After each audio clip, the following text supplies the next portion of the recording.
Nah, dari sudut pandang feng shui, kalau mata air itu sudah terbuka nih, udah airnya sudah mengalir, memancur keluar, yang nggak boleh ditutup rapat lagi tuh lubang ya.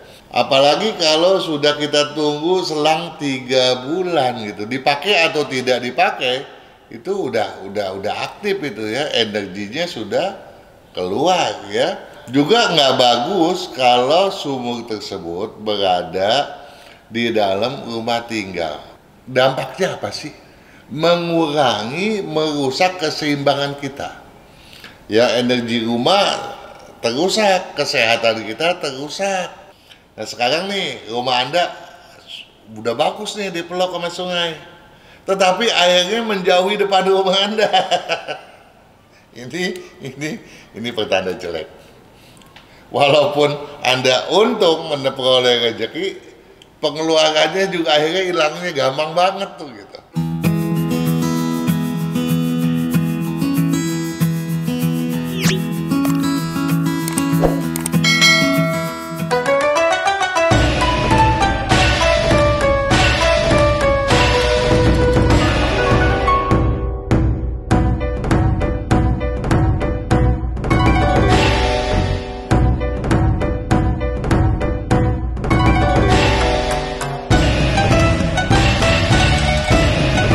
Para pemirsa, para sahabat pencinta feng shui, mudah-mudahan perbincangan kita selama ini bermanfaat bagi Anda.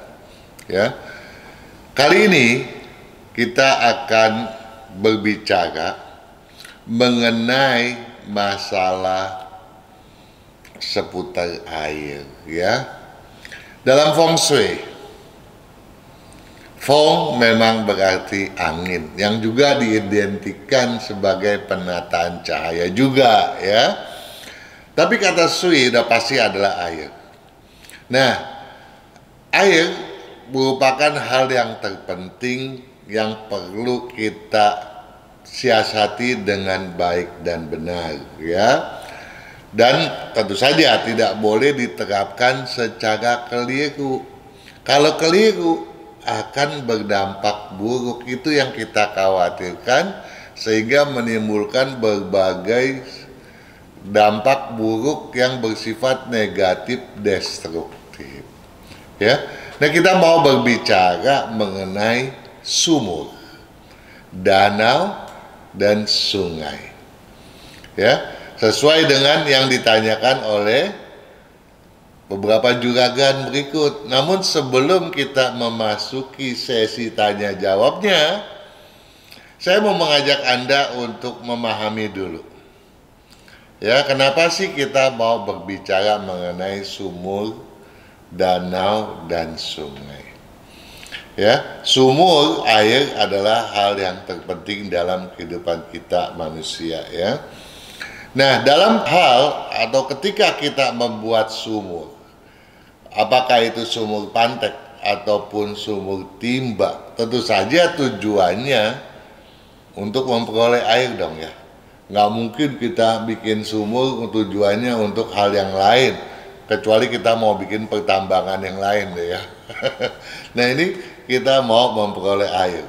Nah, air tentu saja akan kita dapatkan kalau galiannya tersebut sudah mengenai mata air di dalam tanah ya. Nah, dari sudut pandang feng shui, kalau mata air itu sudah terbuka nih, udah airnya sudah mengalir, memancur keluar, yang nggak boleh ditutup rapat lagi tuh lubang ya. Apalagi kalau sudah kita tunggu selang 3 bulan gitu, dipakai atau tidak dipakai, itu udah aktif itu ya, energinya sudah keluar ya. Jadi nggak boleh ditutup, janganlah kita tutup, apalagi juga kita uruk ya dengan tanah, atau apalagi juga dicor semen ya. Nah, juga nggak bagus kalau sumur tersebut berada di dalam rumah tinggal. Nah, kalau di dalam rumah nih, bukan cuma ditutup, misalnya kita timbun atau kita cor ya, kita keramikan lagi, walaupun kita dalam keadaan terbuka, tapi itu ada di dalam ruangan yang tertutup. Di atasnya itu ada plafon, ada genteng, sehingga uap air itu terjebak di dalam ruangan. Ini nggak bagus, sudah nggak boleh gitu ya. Uap air yang terkurung di dalam itu, dan dia tentu saja akan keluar sehingga akan menjadi lembab. Kemudian dampaknya apa sih? Mengurangi, merusak keseimbangan kita. Ya, energi rumah terusak, kesehatan kita terusak. Ya, bagi orang yang bahkan yang sensitif, walaupun uap-uap itu tidak kasat mata, buih-buih itu bisa kadang-kadang kelihatan tuh, ya, bebayang-bayang tuh. Nah, kalau ada sensitif atau siapapun yang sensitif, dia lihat tuh ada yang berkelebat. Nah, dia bilang ada hantu nih di dalam rumah. Nggak jarang kan kalau orang bilang, ada hantu nih di rumah ini nih. Di rumah kamu ada sumur tertutup ya? Iya loh, di situ sumurnya ditutup. Nah, itu belum tentu hantu ya. Bisa jadi uap-uap air. Tapi memang banyak orang yang seringkali mengatakan itu sebagai hantu-hantu gentayangan ya. Karena airnya itu mau bagaimanapun dia akan layang-layang, uapnya itu di udara. Nah, tentu saja agar ini tidak mengganggu keseimbangan fisik kita, tidak mengganggu keseimbangan benak kita, sehingga tidak mengganggu kematangan kita dalam berpikir, ketajaman kita dalam berpikir, maka kita harus siasati dong. Ya, karena kalau tidak kita siasati, bukan saja bayangan-bayangan itu bagi orang yang takut akan kemudian menimbulkan rasa takut untuk tinggal di rumah tersebut. Bagi yang nggak berasa apapun, kehilangan keseimbangan berpikir kan artinya mengganggu kelancaran beraktivitas. Kalau aktivitas terganggu, butut-bututnya apa? Ya, ekonomi akan terganggu lah, pendapatan juga berkurang. Nah, tentu saja kita patut mencari solusinya. Nah, solusinya seperti apa? Nah, ini yang perlu dipahami ya. Yaitu kita nggak boleh kemudian seenaknya, ini udah nih sumur timba udah kita buat, kita sekarang udah nggak perlu ya, kita mau menggantinya dengan sumur pompa. Zaman sekarang kita pompa aja, kita masukkan aja tuh pipa air, kita jadikan dia sebagai sumur pompa, ya nggak masalah. Ya, boleh-boleh aja, walaupun kemudian kita cor, berarti airnya tetap kita pakai. Iya, sumur ini kita udah tutup loh Pak, dia bilang. Ya, dalam artian airnya kita pakai, itu bukan ditutup ya, berarti kita tidak mematikan, tidak menutup mata airnya. Nah, itu juga tidak masalah. Jadi sepanjang airnya itu masih kita gunakan, itu tidak masalah. Tapi kalau kita udah nggak gunakan, kita harus masukkan pipa ke dalamnya, ya, ke dalam sumur timba, atau kita menyambungkan sumur pompa, ya, sumur pantek. Kita tambah katakanlah itu pipanya pipa pengalon lah, kita katakan pengalon aja deh ya. Nah, pengalon ini kita tancapkan sampai kedalaman air, kemudian atasnya biarlah dia muncul di permukaan. Kalau itu adanya di ruangan terbuka nih, tidak tertutup dengan plafon, tidak tertutup dengan genteng ya, udah kita di situ bikin aja di atasnya letter T ya, supaya air hujan tidak masuk ke dalamnya gitu ya.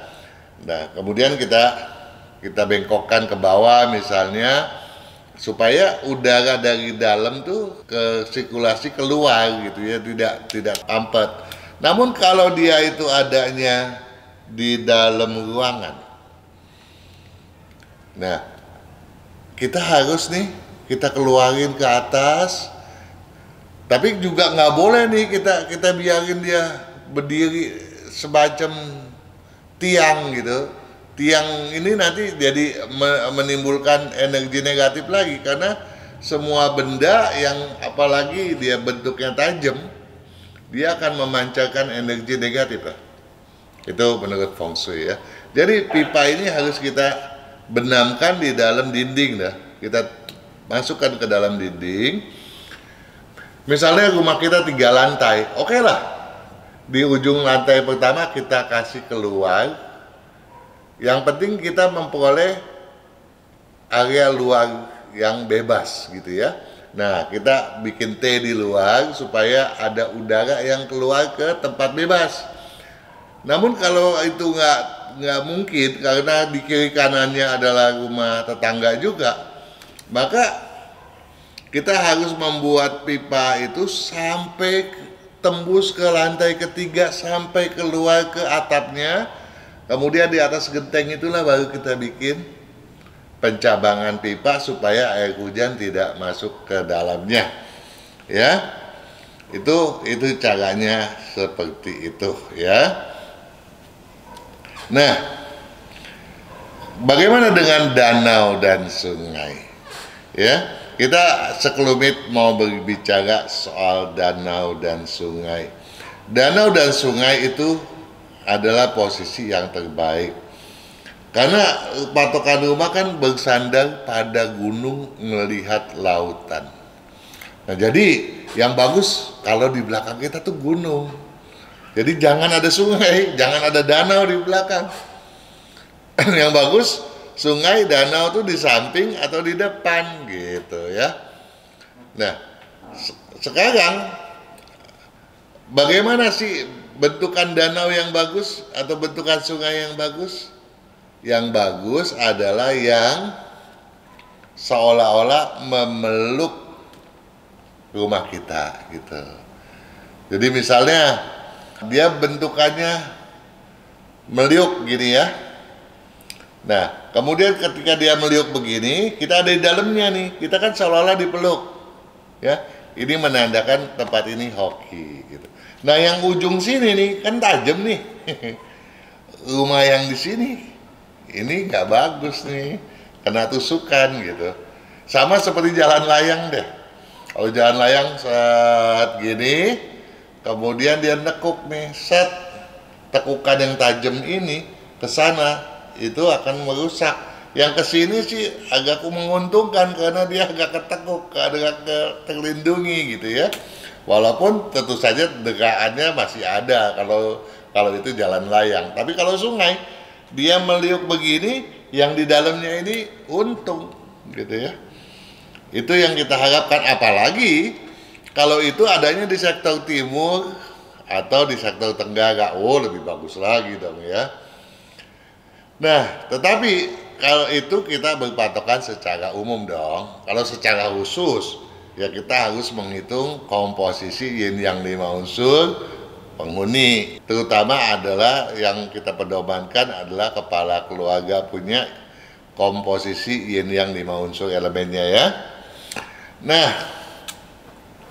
kemudian kalau sungai itu ada di selatan, nah kita perlu menyiasatinya dengan misalnya menanam pepohonan gitu ya, agar unsur api di sana tidak terpadamkan oleh karenanya ya. Nah, sekarang kita secara garis besar udah tahu nih bagaimana danau dan sungai yang untung gitu ya. Nah, ada satu hal nih perlu juga Anda tahu. Tadi kan udah dibilang sungai kalau memeluk bagus dong. Kalau danau kan airnya boleh dibilang mainnya di situ-situ aja. Kalau sungai kan airnya mengalir ke lautan dong. Nah, sekarang nih rumah Anda udah bagus nih dipeluk sama sungai, tetapi airnya menjauhi depan rumah Anda. ini pertanda jelek. Walaupun Anda untung memperoleh rezeki, pengeluarannya juga akhirnya hilangnya gampang banget tuh gitu. Nah, harus ada siasat bagaimana cara mengambilnya. Tentu saja ini harus dilihat bagaimana bentukan tanahnya dan rumah Anda harus disiasati. Jangan sampai seolah-olah air itu mengalir menjauhi rumah Anda. Oke?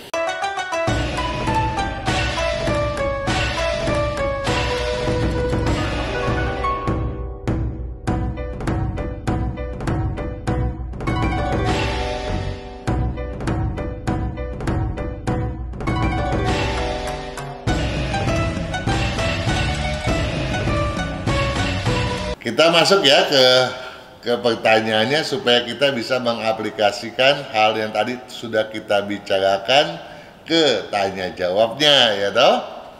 Nah ini ada Juragin Caroline Hutubesi ya. Juragin Caroline Hutubesi bertanya pada video, mau banyak rezeki, siasati posisi sumur, jalanan, dapur. Salam sehat juga Juragin. Saya mau bertanya Pak Kang, saya sedang bangun rumah. Oh, selamat dong ya. Pertama, sudah digali sumur, posisinya di halaman belakang. Ternyata airnya bau besi dan keruh, ya, kotor ya, bau besi dan kotor. Sudah beberapa bulan tidak membaik pula airnya. Nah, tadi sudah kita bahas tuh, kalau udah beberapa bulan terbuka, boleh nggak ditutup? Nggak boleh dong ya. Harus kita siasati dengan memberikan corong udara ya. Nah, akhirnya diganti, dia bilang, dibuat lagi lubang sumur. Sampai gali bor sumur yang ketiga, dan sudah dapat tuh air yang bagus. Posisi sumur yang ketiga ini ada di dalam kamar gudang ya. Ada di dalam kamar gudang. Berarti ada di dalam bangunan dong ya. Apakah gudang itu ada di dalam rumah atau tidak, dia juga Caroline tidak menjelaskan.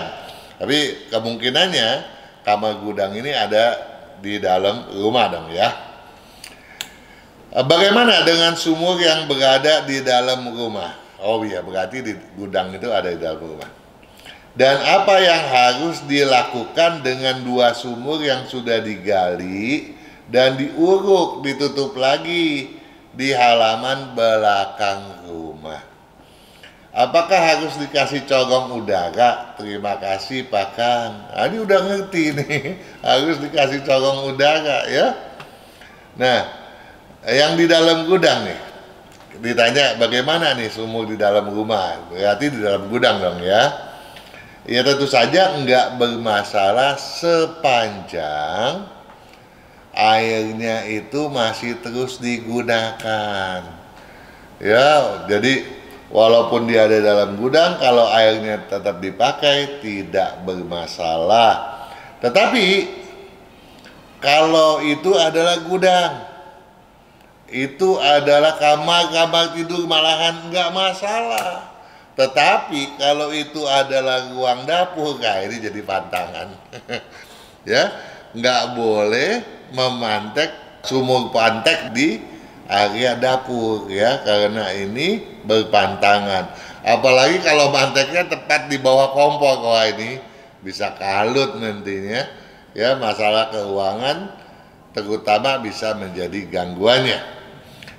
Nah, kemudian bagaimana nih dengan dua sumur yang sudah digali, diuruk, dan ditutup kembali di halaman? Sebetulnya juga nggak masalah sih ya, karena dia ada aja di halaman. Kalau di halaman nggak akan mungkin membuat kelembaban di dalam rumah dah. Ya, nggak akan bermasalah bagi penghuni di dalam rumah. Tetapi ya tentu saja bagi mereka yang takut ini kemudian nanti bilang nih, ya apalagi kalau ada asisten rumah tangga di dalam rumah. Wih, ini rumah banyak hantu loh. Saya suka lihat ada yang kelebat. Ini kan jadi menakutkan. Ya, kalau sepanjang nggak takut nggak masalah deh, gitu. Nah, bagaimana sih untuk mengurangi hal-hal semacam itu? Ya, kalau di siang hari ya tentu saja ada panas ya, ada terik. Nah, di malam hari sebaiknya di daerah tersebut nggak boleh gelap, harus dibikin penerangan yang cukup, oke? Nah, kalau masih bisa dibuatkan corong udara, yang sebaiknya itu langkah yang terbaik. Nah, ada pertanyaan serupa nih dari Juragan Denny Hongo pada video yang sama pula. Salam sehat Pak Kang, salam sehat juga Juragan Denny. izin saya mau bertanya. Apabila dari awalnya sumur sudah ada di halaman selatan, bagaimana solusinya? Terima kasih. Tadi kita sudah menyinggung nih, kalau sungai ada di selatan rumah, gimana? Kita harus rimbunkan itu area gitu ya. Begitu juga ya kalau sumur berada di sektor selatan yang notabene adalah berdasarkan feng shui tempatnya unsur api. Jangan sampai kita padamkan, harus kita kasih rimbun di sana ya. Jadi kalau bisa kita pindahkan, ya kita pindahkan, tentu saja lebih baik gitu ya. Tapi kalau itu sumur ya tentu saja lebih sulit ya, karena walau bagaimanapun mata airnya masih tetap ada. Kalau itu kolam ya baiknya dipindahkan ya.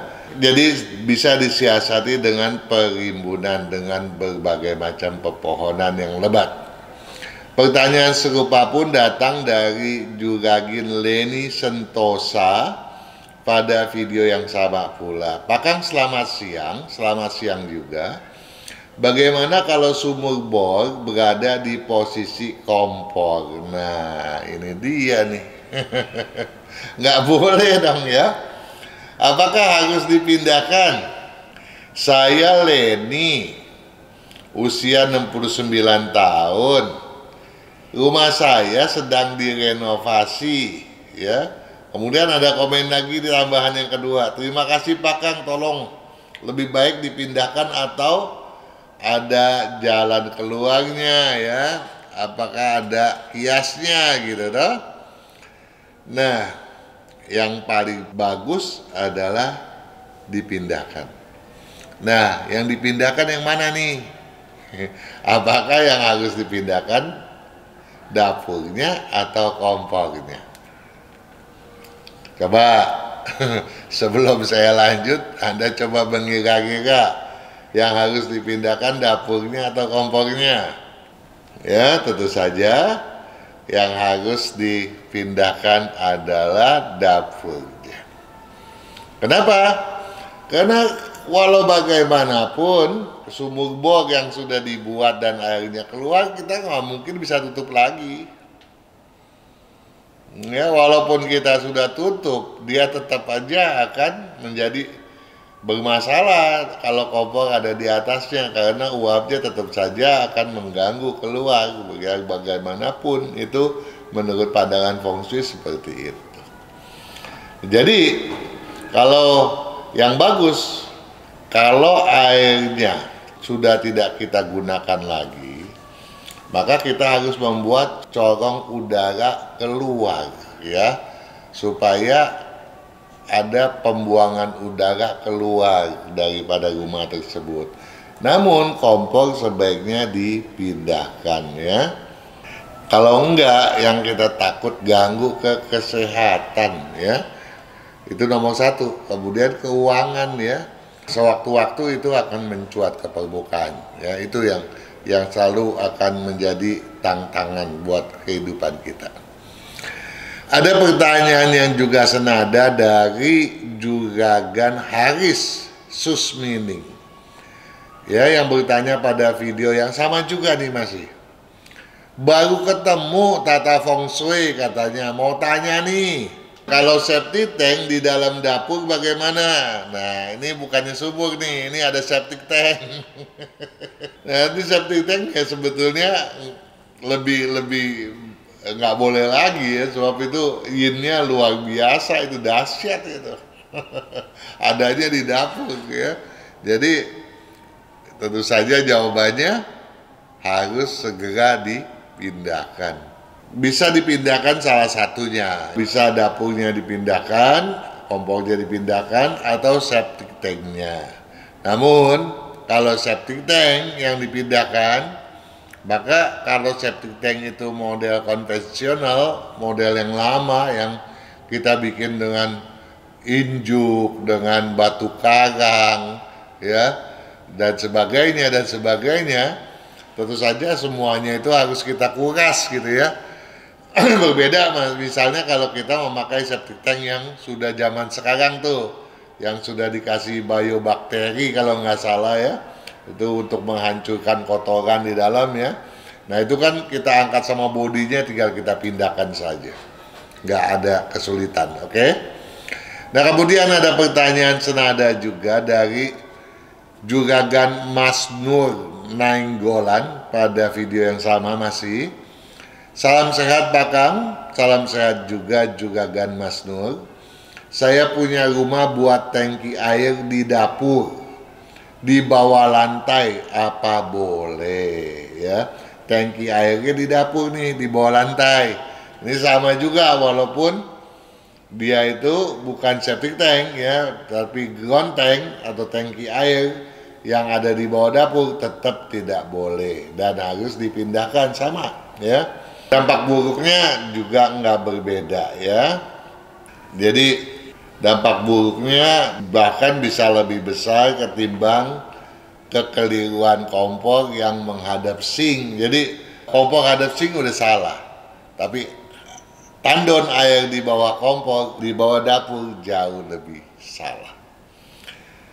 Oke, masih seputar tangki air nih, ditanyakan oleh Wiko 12 ya pada video yang juga masih sama.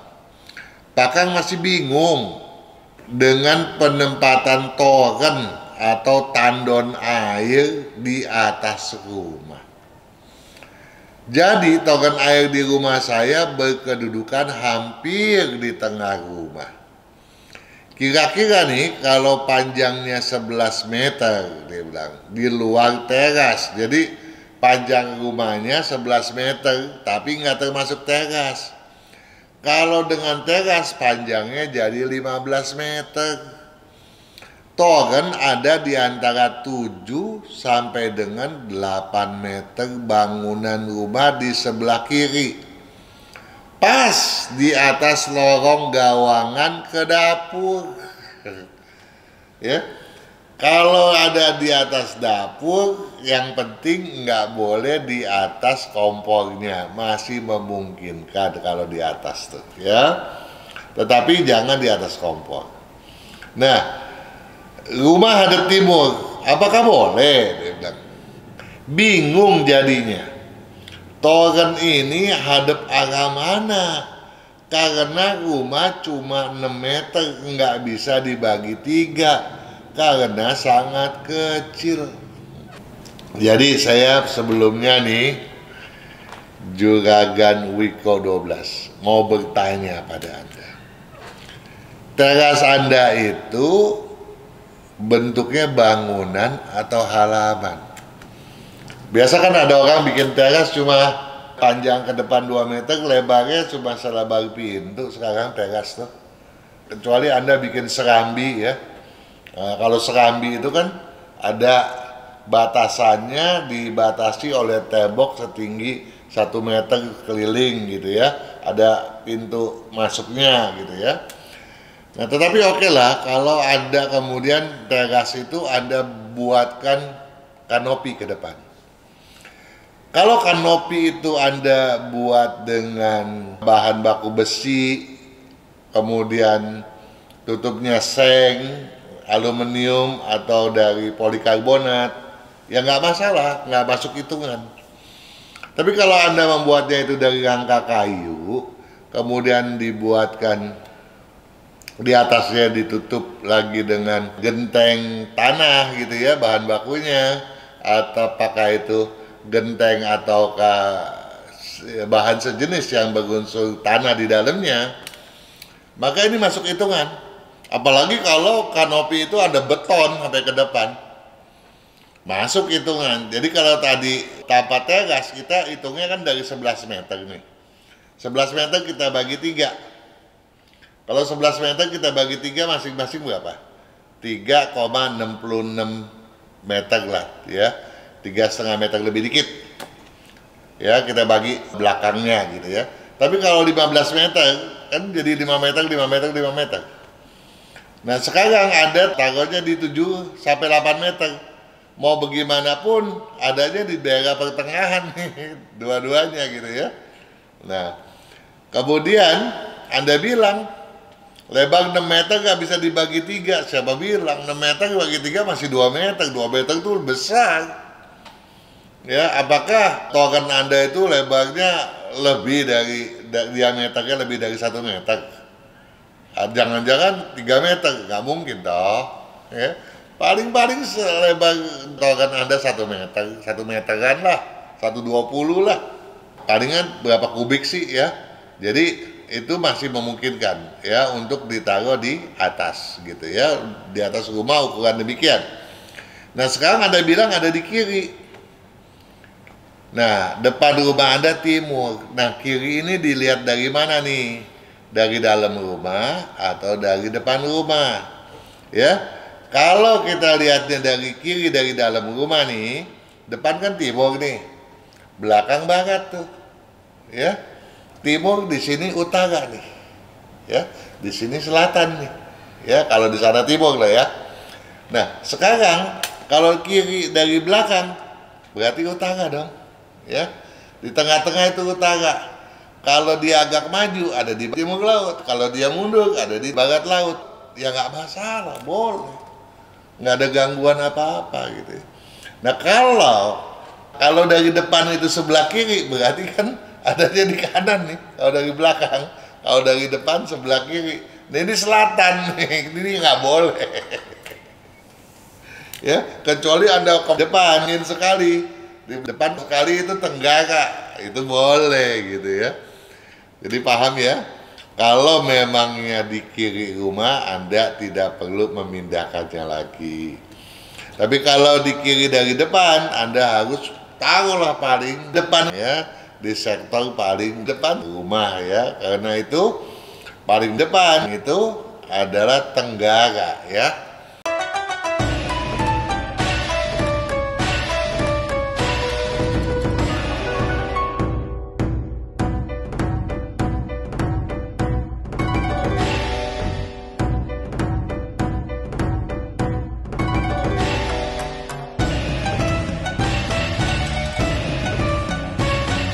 Kesehatan, karakter, bakat, bisnis, hubungan, Hong Shui, waktu, nasib dan siasat.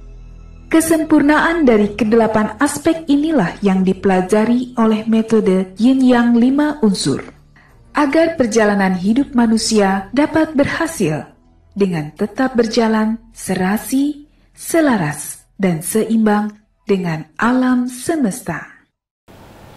Oke, kita mau mengunjungi Juragin Marisa Aldovita pada video cara mudah buang hambatan tingkatkan rezeki edisi ke-1. Salam sejahtera Pak Kang, mau tanya, belakang rumah saya di tanah orang lain ada kolam seperti kolam pemancingan ikan. Itu bagaimana? Apa membawa dampak baik atau buruk? Kalau buruk, bagaimana solusinya? Terima kasih Pak Kang, tolong dijawab ya. Posisi rumah seperti pernah kita bahas harus bersandar pada gunung melihat lautan. Begitulah konsepnya ya. Bersandar pada tempat yang kokoh agar kita tidak mudah tergoyahkan dan tergoncangkan oleh apapun ya. Sekaligus kalau depannya itu lautan, kita memiliki pandangan yang luas hingga jauh ke depan agar kesuksesan kita bisa melambung tinggi tiada habis-habisnya. Kendati begitu, bukan berarti bahwa sungai yang berada di belakang rumah atau danau yang berada di belakang rumah, ya, kolam yang berada di belakang rumah menjadi jelek, ya. Belum tentu mendatangkan keburukan. Kita harus tahu bentuk daripada danau, kolam, pemancingan tersebut seperti apa. Harus kita seksamai terlebih dahulu, ya. Nah, apakah danau tersebut memiliki tepian atau langsung menempel pada badan bagian belakang rumah kita. Ini penting harus kita tahu. Ya. Terlepas daripada analisis mata angin yang pembahasannya pernah kita kebukakan pada video terdahulu, maka kalau batasan daripada danau di belakang rumah itu menempel dengan rumah Anda, tentunya bentuk daripada danau tersebut terhadap rumah Anda, dia tegak lurus berkesejajaran. Nah, ini yang enggak bagus ya, kurang baik. Namun kalau dia tuh agak jauh, kemudian apalagi bentukan danau tersebut tepiannya berkelok-kelok, tidak datang lurus, maka ini tentu saja dampak buruknya jauh lebih kecil. Nah, sekarang bagaimana nih untuk menyiasati hal semacam itu ya? Walaupun dia menempel atau tidak menempel, sebaiknya kita siasati dengan cara bangunan bagian belakang rumah kita buat lebih tinggi ketimbang bagian depan rumah. Ya, misalnya gini, rumah Anda nih 2 lantai. Misalnya panjang rumah Anda 18 meter. Kita bagi 3. 18 meter adalah 6 meter, 6 meter, 6 meter toh. Nah, 6 meter bagian belakang ini kita bikin 3 lantai gitu. Ya, atau 9 meter setengahnya kita bangun menjadi ada lantai ketiganya. Inilah yang kita maksudkan supaya ada bikin gunung buatan gitu ya. Gunung di rumah kita sendiri. Setidaknya seperti itu untuk mengurangi kadar jeleknya, walaupun tidak bisa menghilangkan kadar jelek keseluruhannya begitu ya. Nah, kemudian agar lebih baik lagi, maka bagian sentral rumah begini. Misalnya rumah Anda tadi panjangnya adalah 18 meter, lebarnya 9 meter. Kalau 9 meter kita bagi 3 kan 3 meter dong. Ya, 18 kita bagi 3, 6 kan. Berarti kan 3 kali 6 setiap ruangan. Ada kita dapatkan 9 kotak. Nah, ada kotak bagian tengah ya. Kalau kita kasih A, B, C, D, E, F, G, H, I, maka dia adalah di E. E ini adalah sentral rumah. Nah, E ini Anda nyalakan lampu non-stop, begitu juga pada ruang dapur Anda. Jadi ruang dapur Anda, lampunya pun Anda nyalakan non-stop ya. Ini akan mengurangi kadar kejelekan yang datang dari kolam atau danau di belakang rumah Anda tersebut. Oke. Ada Rakae Mile Channel ya, ini nickname-nya, yang bertanya pada video mau banyak rezeki, siasati posisi sumur, jalanan, dan dapur. Salam sehat selalu Pak Kang. Salam sehat juga untuk Rakae Mile. Izin bertanya, di sebelah rumah ada sungai dan ada jalan buntu di sebelah sungai tersebut menuju ke tembok samping rumah. Di antara jalan dan tembok tersebut dibatasi oleh sungai selebar 4 meter. Apakah posisi seperti itu termasuk tusuk sate? Mohon solusinya, terima kasih Pak Kang.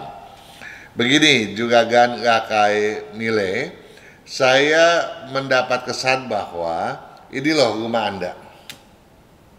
Ya, di samping rumah, ya, di sebelah rumah ada sungai. Jadi sungai ini berkesejajaran dengan Anda gitu ya. Jadi rumah Anda begini, sungai pun begini gitu ya. Oke. Nah, kemudian di sebelah sungai tersebut ada jalanan. Jadi jalanan ini begini menuju ke rumah Anda gitu ya. Ini tusuk sate enggak nih gitu. Tusuk sate dari samping dah. Tapi di sini ada sungai yang menghambat gitu ya. Menghambat tusuk sate tersebut. Jalanan ini memang adalah jalan tusuk sate ya. Tetapi sudah terhambat oleh sungai. Ini ada bagusnya ada sungai di sini ya.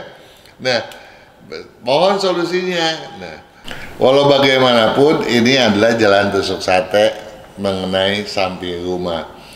Kalau itu tidak ada sungai, maka deraannya besar dan itu bisa mengganggu kesehatan Ya, kita tergantung di bagian mana. Anda tidak menyertakan bagian tengahnya berapa panjang rumah Anda, sehingga saya tidak tahu bagian mana yang terdekat dan dampaknya seperti apa gitu ya. Namun Anda bertanya solusinya. Oke. Solusinya Anda bisa tanam pepohonan di samping rumah pada bagian yang terdekat jalan. Misalnya lebar jalan 6 meter. Ya Anda Pak tanami pepohonan selebar 6 meter gitu ya. Untuk menghambat. Nah, yang paling bagus kalau Anda tanami rumah Anda tersebut dengan pohon-pohon bambu ya, karena pohon bambu itu bisa rapat banget gitu ya. Yaitu tapi ya pohon bambu tentu saja perlu dirawat ya. Nah, kalau penanaman pohon bambu tidak memungkinkan karena ketiadaan lahan misalnya, Anda bisa juga memasang cermin datar atau cermin cembung pada dinding di samping rumah ya.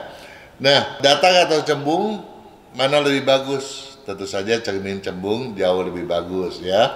Kalau bisa cermin tersebut memanjang, berarti lebarnya 6 meter, Anda pasang cermin selebar 6 meter, atau Anda bagi sebagian-sebagian juga enggak masalah ya. Itu bisa aja Anda misalnya menjadi 2 atau 3 potong bagian untuk lebar misalnya 60 cm atau 1 meter gitu ya. Ini adalah caranya. Oke? Baik para pemirsa dan sahabat sekaliannya, mudah-mudahan perbincangan kita kali ini yakni mengenai danau ya, mengenai sumur, mengenai sungai dapat dipahami dengan baik ya. Begitu juga kiranya kalau Anda memiliki masalah mengenai toren air, ground tank dan septic tank juga telah dibahas juga di dalamnya. Mudah-mudahan bermanfaat. Sukses selalu.